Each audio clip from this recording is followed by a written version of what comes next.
Skarloey, the little engine, loves all the sights and sounds along his line and knows them very well.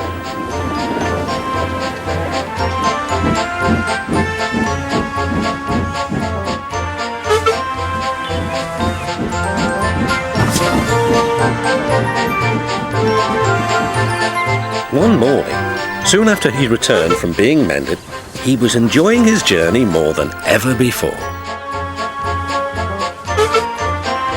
Along the way, he met Rusty. "You know," he said, "if I couldn't see these familiar faces and places, I'd think I was on a different railway. You've done wonders with these rails." Rusty laughed. "I'm glad you're pleased.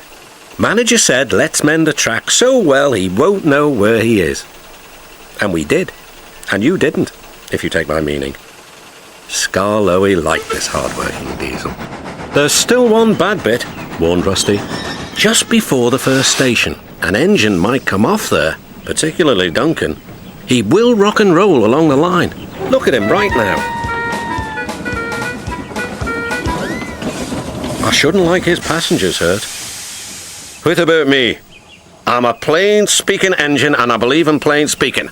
Speak up." Rusty warned Duncan about the bad bit of line. "Huh," grunted Duncan. "I know my way about. I don't need smelly diesels to tell me what to do." Rusty felt hurt.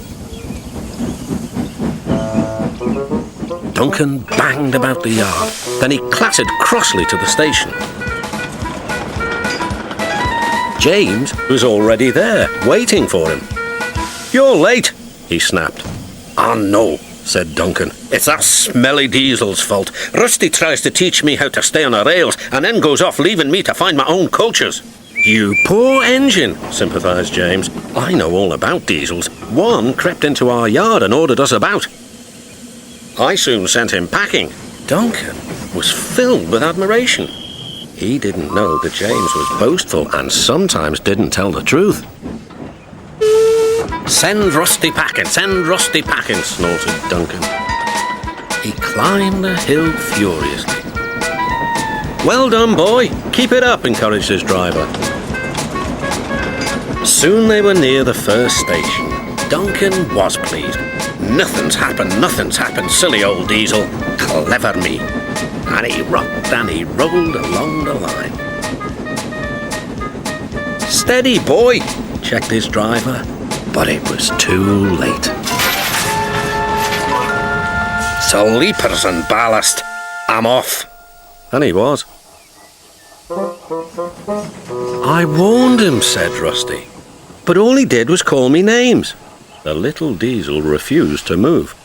"I'm ashamed of you, Rusty," said Skarloey.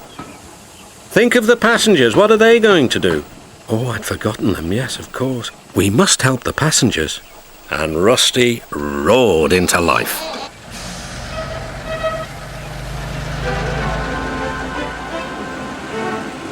Duncan stood sad and solitary. He couldn't rock and roll now. "Oh, dear," he thought.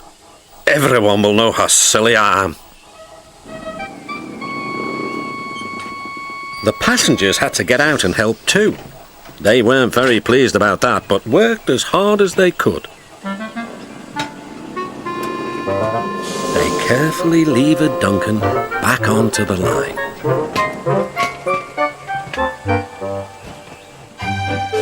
After that, Duncan was extra careful all day.